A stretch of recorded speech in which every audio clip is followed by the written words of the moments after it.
Hello guys, আজকে আমরা বেরিয়ে পড়েছি আমার মামার বাড়ি 58 গেট। তো আমাদের গাড়িটা রাস্তায় খারাপ হয়ে যাওয়ায় আমরা বাসে উঠে পড়েছি, দেখতেই পাচ্ছ তোমরা রাস্তা।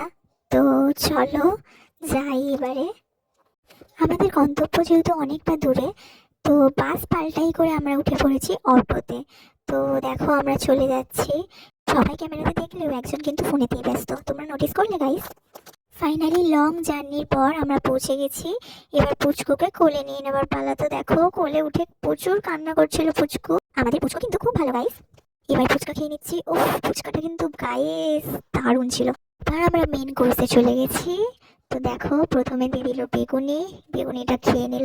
তারপর দিয়ে দিয়েছিল ভাত, শুক্তো, ফুলকপি চিংড়ির তরকারি, চিকেন। চিকেনটা খেতে তো একটু তো টাইম লাগবে গাইস, তাই না? কি বলো তোমরা? এবারে চলে এলো চাটনি, পাঁপড়, পায়েস, রসগোল্লা।